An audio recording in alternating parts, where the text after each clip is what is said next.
All right, let's move on to question number three because question number two has calculations, and calculations are icky. So, question number three, part A. First, reading the question. Interactive media involves digital content that allows users to actively engage, participate, and influence the narrative or experience, blurring the lines between creator and consumer. Examine the role of interactive media in shaping modern communication and media consumption habits. Now, in the question itself, it says that it allows the user to actively engage, participate, and influence the narrative. So, what role does interactive media have in shaping modern communication and media consumption? The main thing, enhanced engagement. You can engage with the content, you can engage with the content creators. So, one of the main things, enhanced engagement. You can engage with the story or narrative. The media is not done once it's produced. The consumer plays an integral part in finishing it. The video game studio may make the game, but it is up to the player to actually make the choices and finish the game. Each player is going to have their own experience playing through the story. They may have different experiences playing through the story multiple times, even. So each, so let's we can write it as consumer completes the media by engaging in viewing it. They complete the story. The viewer completes the story. That's a key part of interactive media.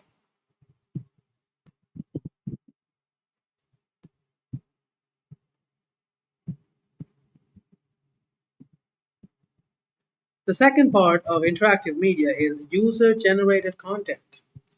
Say, for example, if you take Instagram, TikTok, whatever it may be, an Instagram creator makes a story or a reel.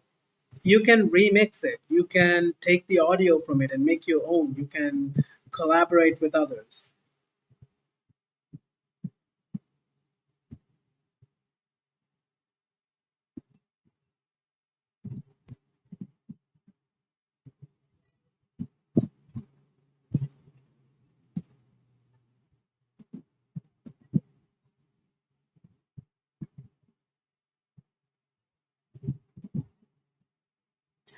By doing so, you generate more content, which feeds the machine. And, well, I'm not going to go into whether that's a good thing or not, but it feeds the machine, creating more user generated content, which is, well, shared more, which will be modified by further people, which will lead to more content.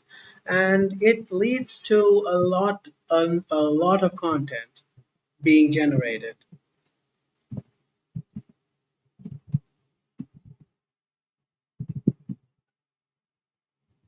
Now, you can, of course, write, explain, since the question asks, shaping modern communication and media consumption habits. Modern media consumption habits has become scrolling endlessly, or as some people like to call it, doom scrolling.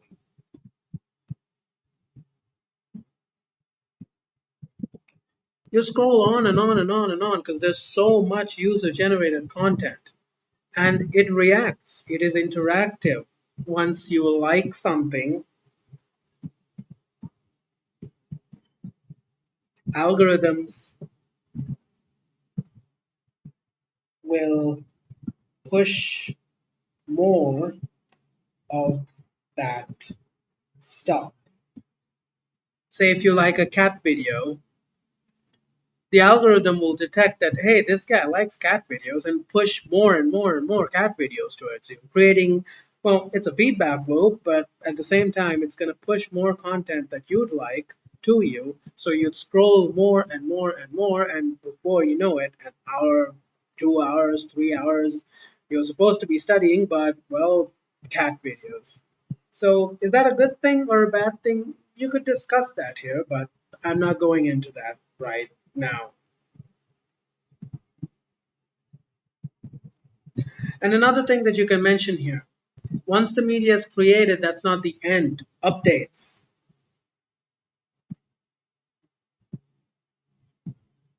The content can always be updated, can be refreshed, new content can be added to it. So it creates a more engaging experience because the content is always fresh.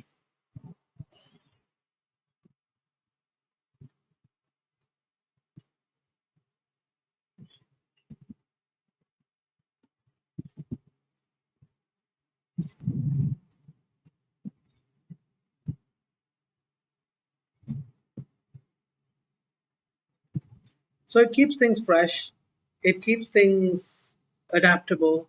There's always user feedback, changes,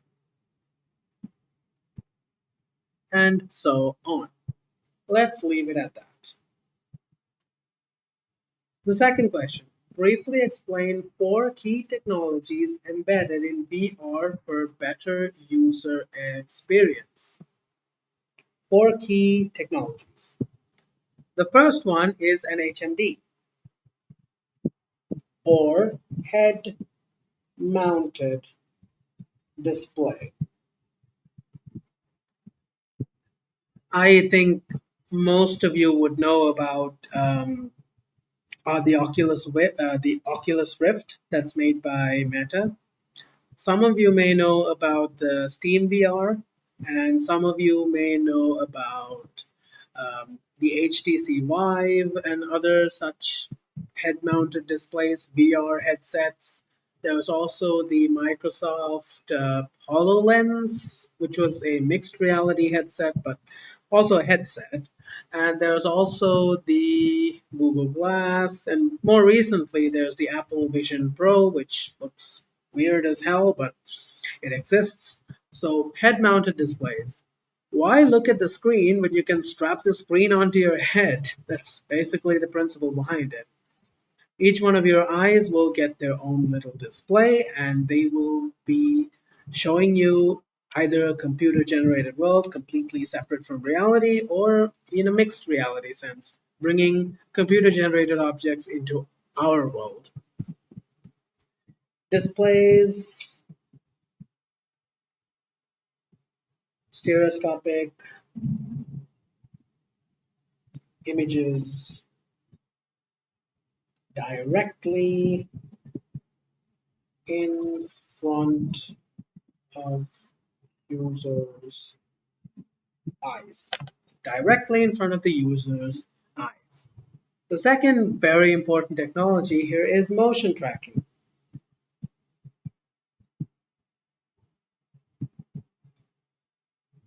Using motion tracking sensors either on the person itself or in the headset itself, or having like a base station with cameras and sensors to detect how the player is moving.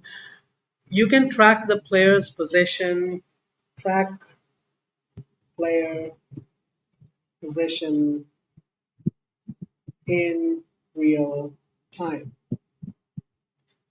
using sensors on HMD or on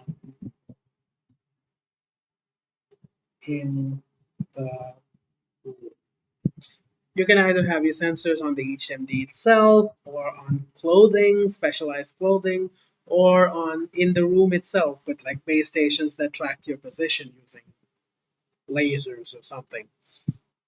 But the principle is you also use gyroscopes, accelerometers, and you can track the user's head movements, body movements, hand movements, and all sorts of different things. Third one is spatial audio.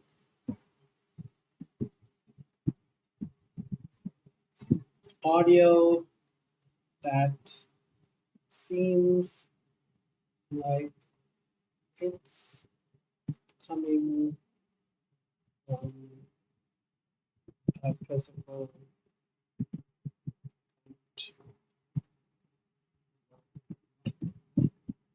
So basically, the idea behind spatial audio is audio that feels like it's coming from around you. Say, for example, if you're in VR and you're playing, I don't know, Half-Life Alex or something, if somebody shoots you from behind, the spatial audio will make it so that you can hear the audio as if it's coming from behind you. So you know, oh wait, someone's shooting me in the back. I gotta turn around and shoot the guy back. So that's a very important part of VR technology because it makes you immersed. It puts you into the video game world. Of course, this is not only for video games, it can be used for other applications as well, like medicine, education, so on and so forth. But let's use video games because, well, that's where all the research is, honestly. Last thing is haptic feedback.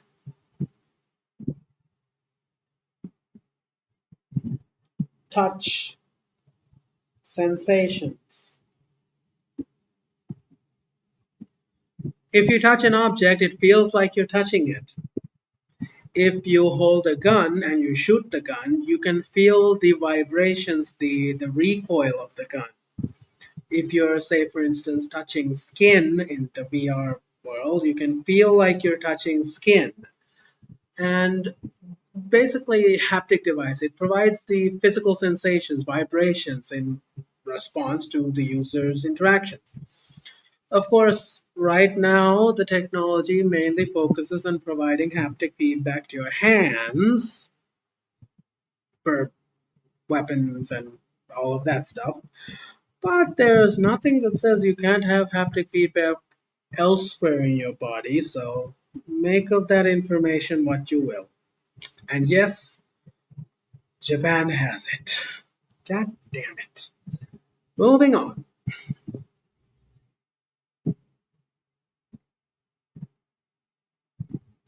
The next question asks, describe the use of two potential applications of VR in the field of healthcare and education. Now, the question is for 20 marks, so I can say one for healthcare and one for education. So, part C, healthcare. Immersive surgery.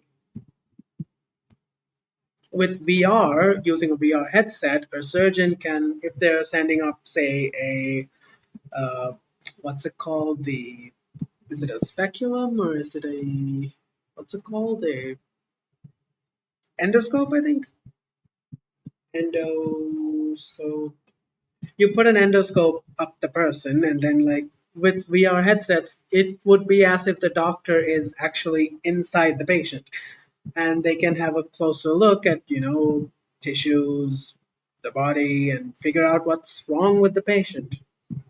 See the body as if the doc is inside. Oh, you war people are gonna have a field day with this. Jeez. Anyways, in education, for example, it can allow students to visit places that they've never actually been to. Like, I remember back in the day, there used to be this one software called Encarta. It was an encyclopedia by Microsoft. I don't know if you remember. There was like a high school version of it, and then in that you could take like guided virtual tours of different places in the world. And one of those was like some the Pantheon and some places in Greece and like a Chinese castle, was it? But like basically guided tours. And in VR, you don't actually have to travel to those places. You don't have to, actually go there. You can experience the same thing. You can travel the world. You can learn about these different places and people without actually going away from your classroom. So we are guided tours of historical,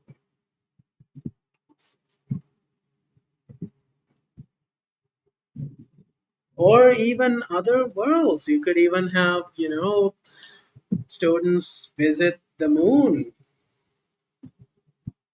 to learn about, how the moon is, stuff like that. It can be used for training, simulations. If you're training a pilot how to play, I'm sorry, if you're training a pilot how to fly a plane, you can, have them put them in a simulator, and that's how you can train them. It's also a way of doing so.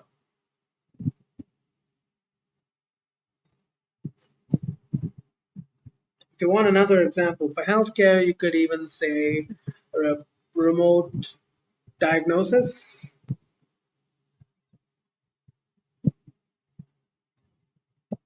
The doctor doesn't have to have physically be around um, the doctor doesn't physically have to be around the patient. He can be somewhere else in the world and actually see the patient and look around and do stuff. So it's also another example. Describe four examples in which AR technologies have revolutionized immersive gaming experiences.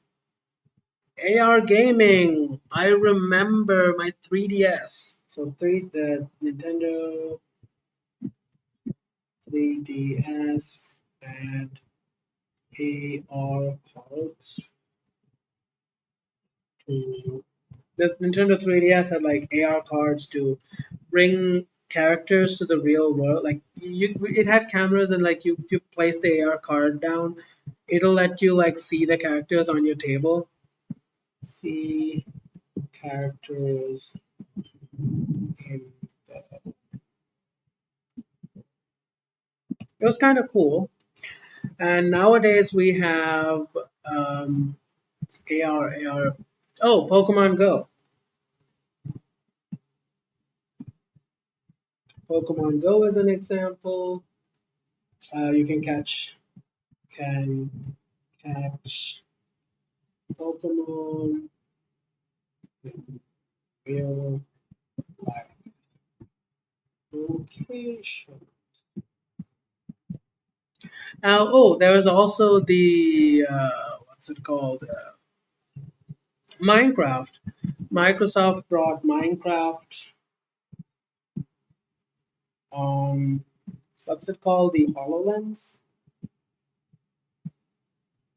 to play Minecraft in your living. Then what else? Ooh, the famous one. There's Beat Saber,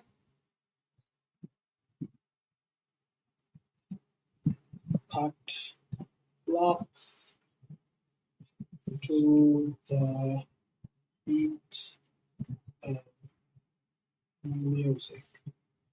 There's four video game examples.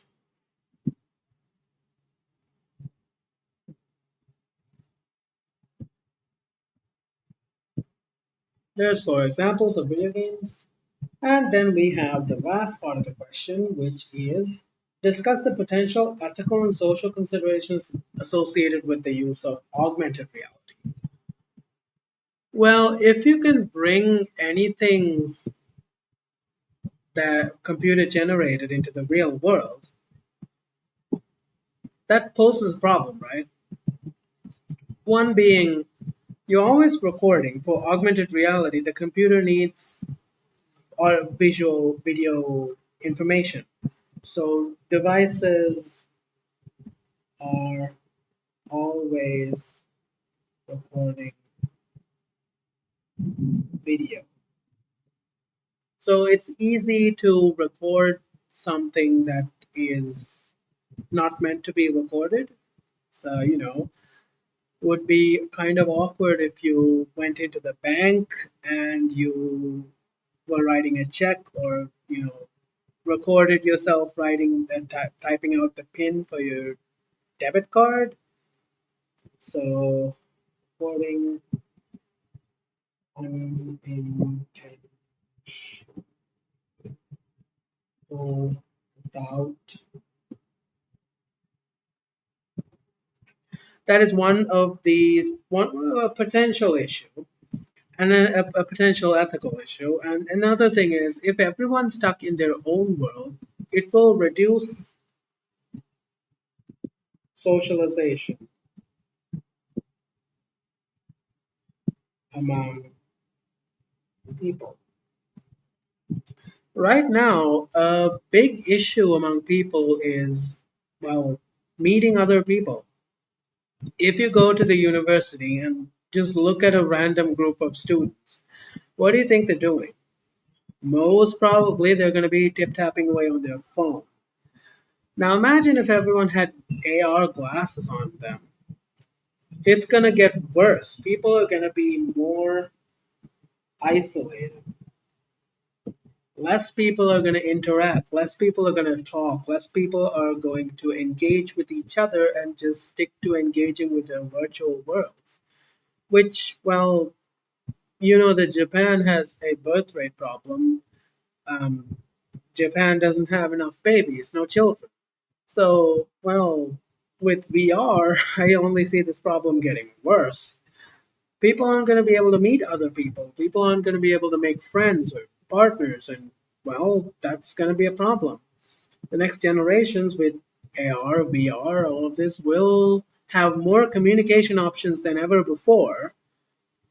But at the same time, they might be a lot more lonely. They might be the loneliest generation, which is sad, honestly.